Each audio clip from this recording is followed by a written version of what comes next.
to the center, obviously, for organizing this. And I'm, still sad that I still cannot be there. It's my home far away that I haven't moved into yet, so I'm still in Europe. But I'm also very grateful to my current hosts here, the Scuola Superiore Normale Superiore here in Florence. So I'm on a visit here with very kind and generous hosts, Donatella Della Porta and Andrea Felicetti, who've been very kind and welcoming. So I'm feeling very well, and it's a really good place to do work on social movements, obviously. So I'll start the presentation now. So just go on full screen here. Yeah, so as you know, the title is Democratic Theorizing, and what I'm trying to do here is basically think how we can theorize in a more conversational manner, so extending the theorizing process beyond the academic realms. And I see this conversation that we're having now as part of this process as well. So I'm really seeing this not as presenting a perfect product, but rather very much a work in progress. And I'm very much looking forward to your inputs on this, because I'm still I feel I'm exploring and learning, so it's all very much contingent and open. And you also know probably this is on the Black Lives Matter movement, the actual project I'm doing here.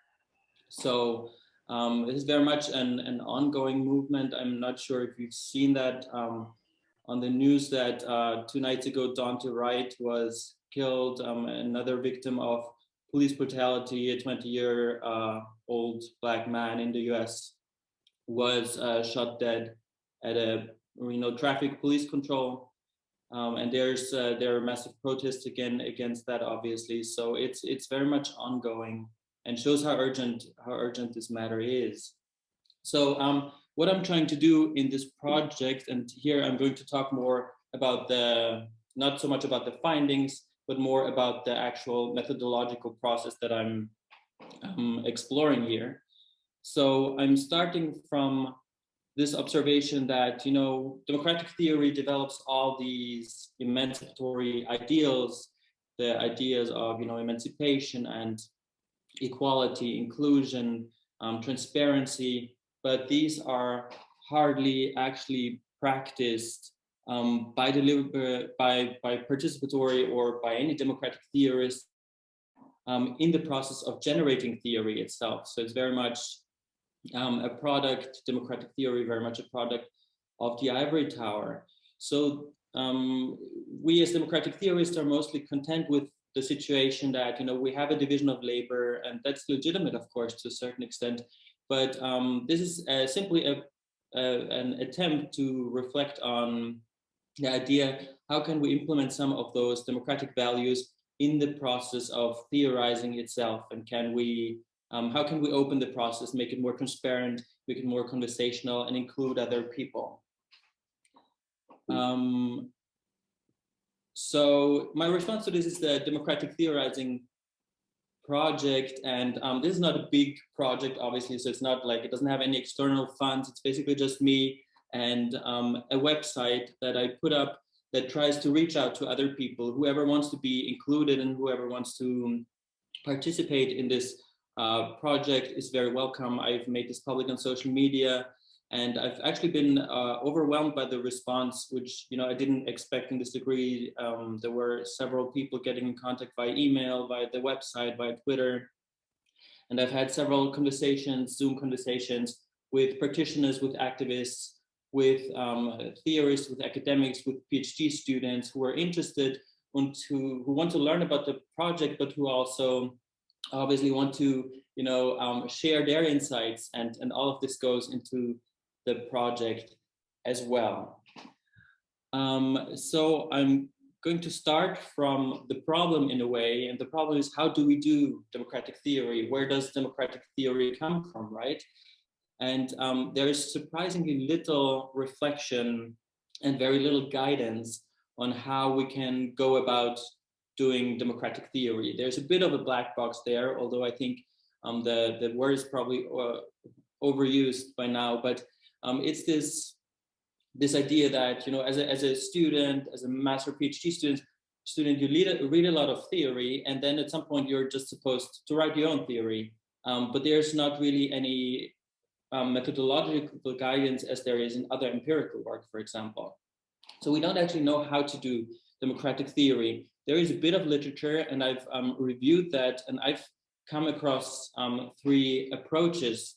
I think, and again, this is very much a work in progress. So I hope you will add to this either in the conversation later or via email, and see what I've, tell me what I've overlooked so I can add this as well. But I would see these three broad approaches in how we can go about developing democratic theory. So one is the professional approach. So in the forthcoming book, Assessing Deliberation, which Selene, Nicole, Ricardo, and I are editing, we're collecting different empirical approaches on how to do research on deliberative democracy. And one chapter actually engages with theorizing itself, which is quite rare, right? So it's a methodological guide to theorizing in a way by Simone Chambers. And she says, as democratic theorists, we have basically a choice of developing theories of the ideal, critical reflective theory, constructive reflective theory, critical applied theories, or constructive applied theories. And she provides us with insight on how to go about this. But the question of who is doing the theorizing is not asked, and implicitly, obviously, this is reserved for a professional domain of theorizing. And similar in Mark Warren's work, the problem-based approach that we're probably all familiar with, he says, you know, which questions do we need to ask? Which questions do democratic theories need to ask that drive theorizing? But again, the idea that theorizing is done by professionals is implicit in this. So I would call this a professional approach, and there is some guidance. So that is valuable and that's important. But it doesn't ask who is doing the theorizing, and it doesn't ask how can we apply democratic values in this process. The second approach I've come across is what I would call the analytical approach. So here, this, I think, goes beyond the professional approach by asking, how can we include the demos, the broader population, in theorizing democracy? How can we ask people out there what they understand by democracy? So, for example, a paper by John Dreisig and Jeffrey Barajikian used Q methodology to survey people and ask them, and in the end develop 4 theories of democracy, basically ask them how they understand democracy. And they say, we intend to develop a truly reconstructive approach that lets the subject speak for themselves about their interactive competences and in the end about their democratic theories. And I've done something related to this, I would say, myself, when I asked activists from the perestroika movement in Russia how they imagine democracy, and developed my own analysis of this and developed theory from the answers they gave to my interviews, basically. But again, there is a certain hierarchy in this analytical approach between the researcher, who has a bit of a position as objective and outside, and the research subject. And then the third approach, once again, I think goes beyond this with an emphatic appeal of saying that we actually need to include our research subjects as participants in these projects. They need to become maybe even co-theorists. We need to develop theory jointly with us. So the late James Bowman wrote, for example, that critical social inquiry addresses the subject of inquiry as equal reflective participants. And Albert Zur more recently said that democratic theory should not legislate for us or merely interpret what we already know, but rather invite us into the common project. So here are emphatic appeals, and I feel them, they resonate with me, but there isn't any more concrete guidance on what actually to do, how to include those people out there, if you will, into this common project of theorizing democracy. So that's where this idea of democratic theorizing comes in. And what I'm trying to do here is contrasting this idea of democratic theorizing with theorizing democracy. So what we usually do what professional democratic theorists do is theorizing democracy. But what I'm proposing to do is a democratic process of theorizing. So by democratic theorizing, I actually mean democratic theorizing, which proposes a process that applies democratic values to the process itself. And then obviously it's an interesting question to ask, does democratic theorizing always generate democratic theory? Or could it also, theorize other subjects, other topics as well? So that's something we could talk about later as well, which is still an open question for me. So I developed this approach by drawing on four sources: democratic innovations, which is more, which I use more as to develop these guiding principles. And then I start from the empirical approaches of grounded theory and participatory research, and inspire this with insights from new materialism. And I'll take you through those four areas or fields of research or methodological approaches before I get to my own research. What is important to note at this point is that what I'm generating, or what I'm aiming to generate, is normative theory. So in contrast, for example, to the common approaches to grounded theory, which is a more analytical theory, for generating normative theory, maybe we would need to develop other criteria as for other qualitative research, right? So it's just important to keep in mind that my goal here is to develop normative theory.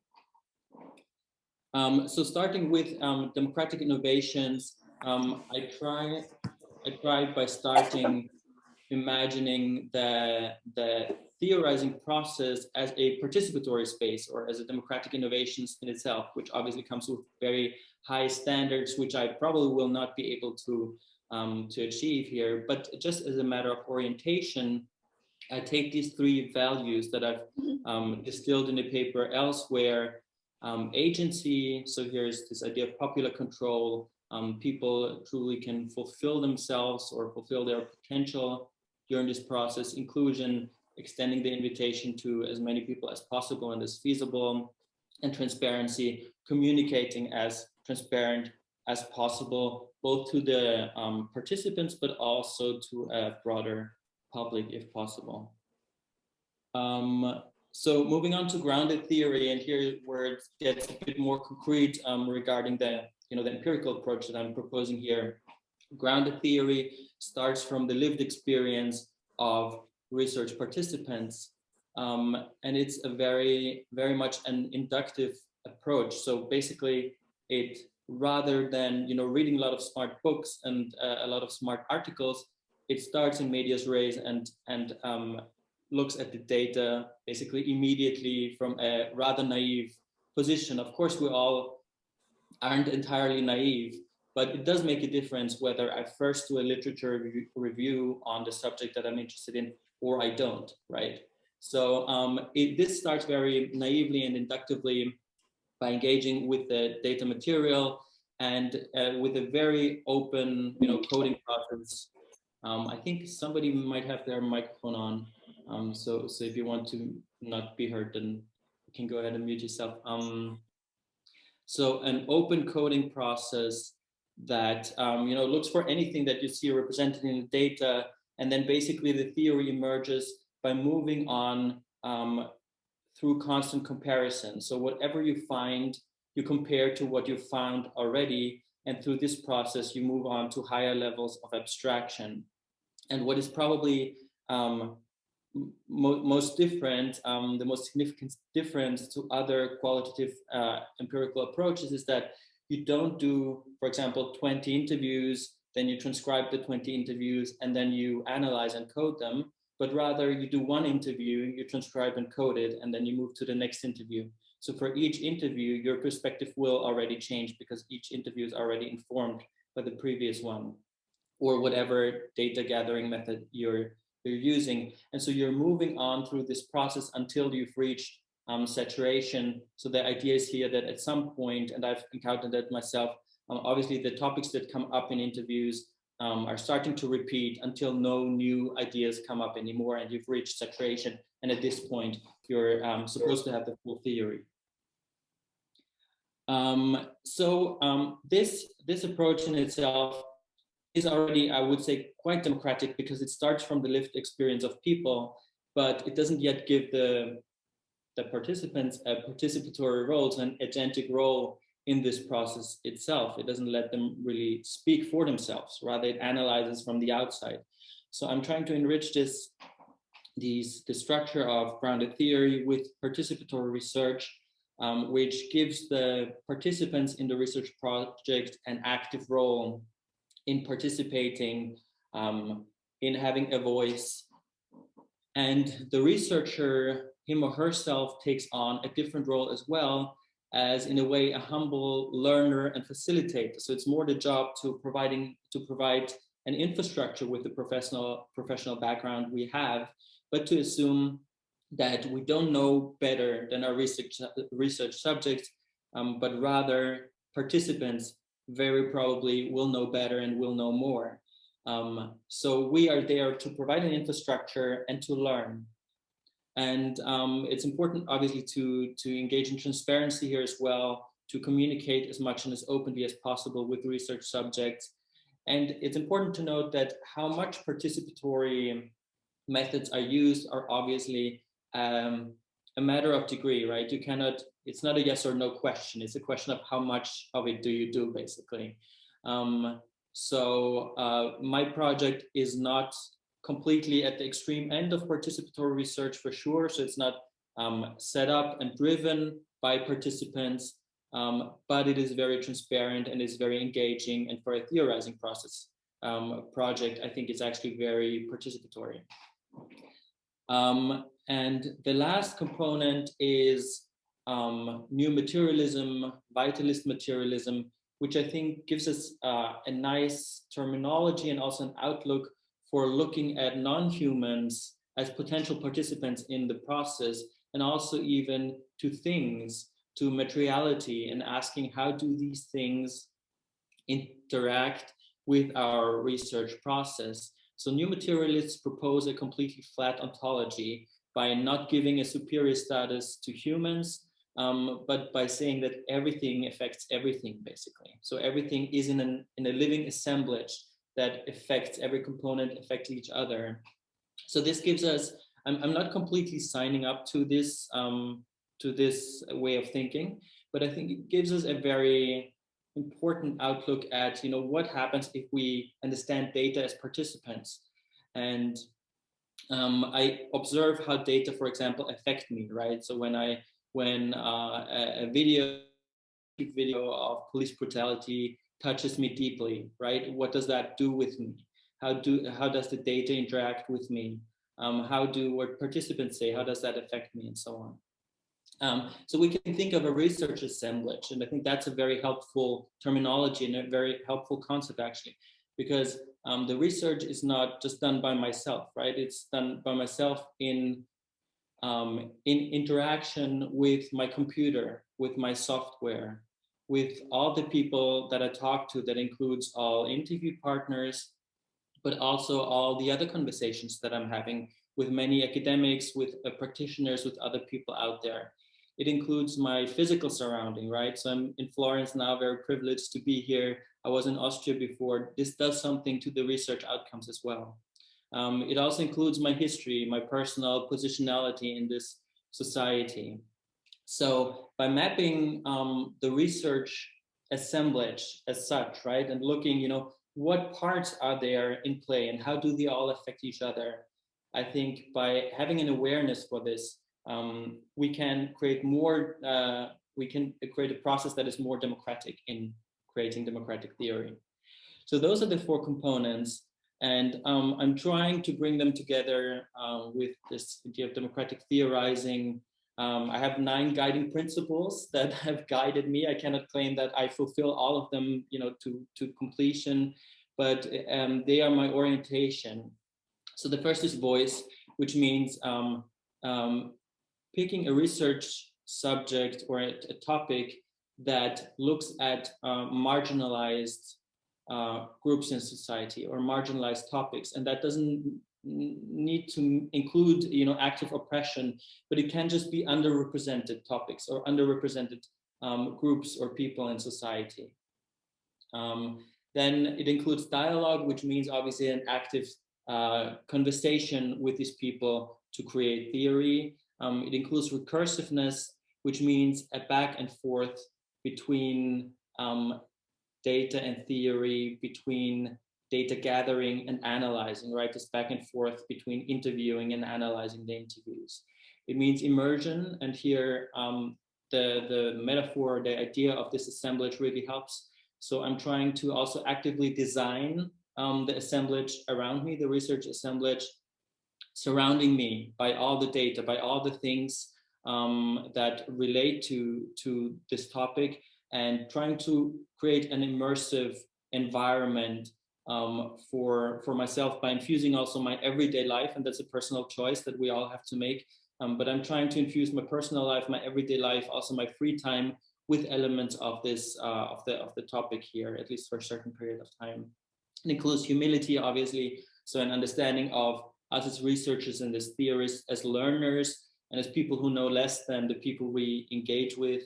It includes reflection on our personal positionality in society, openness. So here, transparency, communicating with participants, but also communicating with a broader public. And that is a tricky one because we are a bit in, this competitive, when do you show your results and so on environment, when do you publish? And it's been, I've felt quite torn at points, should I really put findings on a public website before, like probably long before they are published? And I said to myself, I'm going to go for it and just see what happens. And I found it quite stimulating and cool so far. And the last one is change, which obviously relates to this impact orientation the theory is supposed to have, whether it's, concretely linking a theory project to impact, to social movements or whatever it may be, or understanding it as a contribution to public discourse. So those are the high principles that I set out for myself, which I probably cannot fulfill in my own project, but again, they are points of orientation for myself. So this is what I'm actually doing. So the democratic theorizing idea in practice, I'm, as I said, engaging with the Black Lives Matter movement. I'm talking about the broader movement for Black lives, the racial justice movement, primarily in the US. All the people I've engaged with are from the US. And I'm trying to theorize the ideas of life and the idea of democracy together with these people.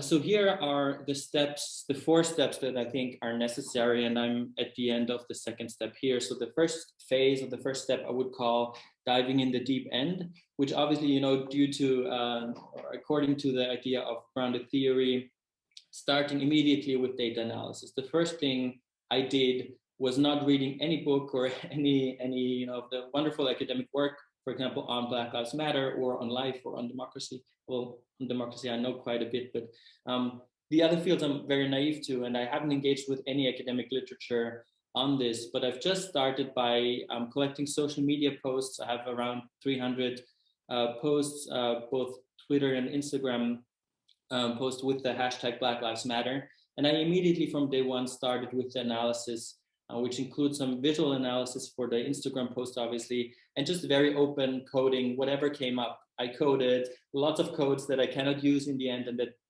don't necessarily contribute to the theory that emerges in the end. But that's the very open process, and it gets more focused throughout the process.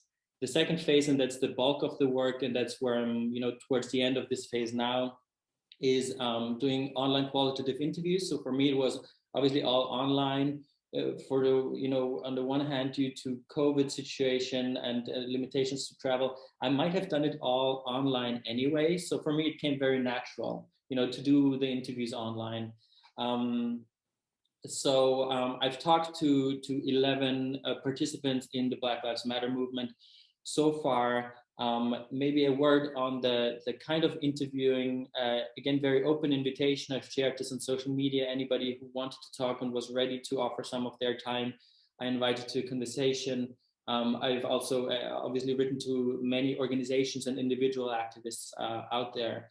The interviews themselves are more conversational, Whereas I have to say, I was a bit torn because I didn't want to impose my opinion. I didn't want to say, hello, this is me and this is what I think. So what do you think?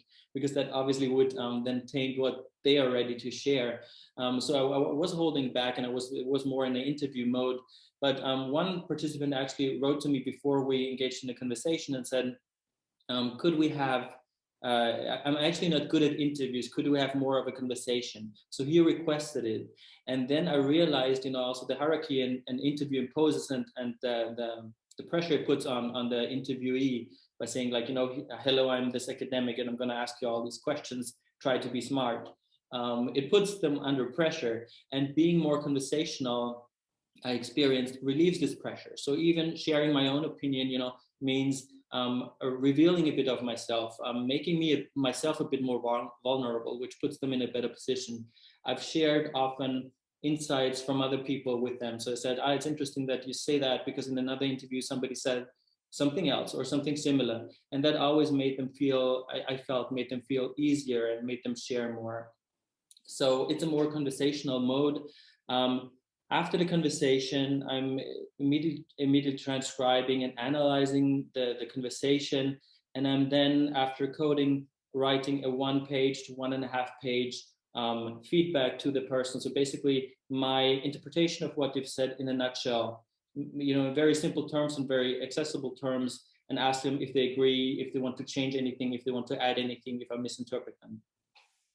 And lastly, a point I've also already mentioned here, moving on to the next interview with the last interview in mind means that you can change the questions. You can say, I've heard enough on this topic. Maybe I want to move on to something else. Or actually something really interesting came up in this conversation. I want to know more about this. So there's some alteration of the questions as well. I've also done some online work sessions with the people. So I've basically showed them individually about 7-8 tweets or Instagram images, and asked them for their interpretation to take this back to my own coding process. So I'm not doing the coding of the social media content by myself, but I'm getting their perspective. And actually, there's something really cool stuff that I haven't thought of myself, right? So it's really a collaborative process of interpreting these. I have a focus group scheduled where I want to, also ask them to reflect more on the concepts I've come up with. So it's again a feedback and checking if I'm on the right track here. I've had quite a few outreach conversations. That's a weird word.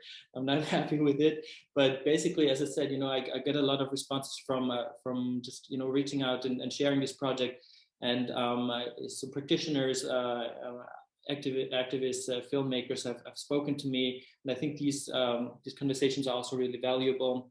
I'm reading a bit of non-academic literature, activist literature, journalistic literature on the movement as well. I'm actually looking at quite a lot of YouTube documentaries on the movement, and also Netflix shows, and that's kind of like part of my everyday life, like the Netflix shows I'm usually watching, I'm replacing with ones that relate to or address race in the US, for example, just to get another perspective. Everyday social media, so my sampling process has become different. In the first phase, I sat down for an intense period of time and collected many posts and coded them intensely. What I'm doing now is more of an everyday, whenever I go on social media, in the morning, for example, I check the hashtag Black Lives Matter. I take a couple of screenshots and I take that right into my coding and analysis. So it becomes more of an everyday process for me. And all of this, I'm keeping a diary on, where I document my personal reflections, my personal reactions. It's very personal. I wouldn't want to share it with anyone. My emotional, reactions to my engagement with all of this. So that's the bulk of the work, basically. And after all of this, I'm at the end of this phase now. I'm planning to do a stopover in the ivory tower, so to speak. So reading the academic literature on the Black Lives Matter movement, and getting this perspective really, intently in the end, to have time to first shape my own understandings. And the last step, obviously, refining, writing up, getting feedback on paper drafts, hopefully from participants, updating participants regularly, keeping in touch as much as they want. I don't want to be a burden on them either, but I want to give them, as much input on the progress of the project as they like, and also consider this question of impact, right? So what future projects are there that it might link to for them as well? Okay, so that's where I'm standing. That's actually the end of the presentation as well. I wanted just to share one big finding, one big meta finding, which is everybody's a philosopher. So these interviews were really different from I would say, other analytical interviews, because they were so philosophically inclined. So I asked big questions, and everybody gave such brilliant answers. It's really overwhelming in a way. So I asked this big question, right? What is life? So imagine you're confronted with the question, what is life? You're supposed to say something. I see some of the people take a couple of seconds and they just go silent, and I see their head smoking in a way. So I asked this question to an activist, from a poor background, poor community in the US, and this is what she said. Life is experience, life is hardship, life is confusion, and to be honest, in my opinion, life is indescribable. There are no words ever created to describe what life really is. Life is evolving, life is interchangeable. I believe life is connecting. To me personally, I'm getting very emotional reading this. I don't know why. I've experienced this before, but that's how it is. So to me personally, life is a feeling. It's not just experiences, it's the feelings, it's the smells. It's the memories, it's good or bad. However it comes, it's what makes you you and what connects you to everybody else on the planet. I'm sorry I'm getting emotional. I don't know why. This one always makes me very emotional, but I still wanted to share it with you. And yeah, this is the end of the presentation. Thanks a lot for bearing with me, and I'm looking forward to all your questions, input. Everything is very, very welcome. So let's have a good conversation.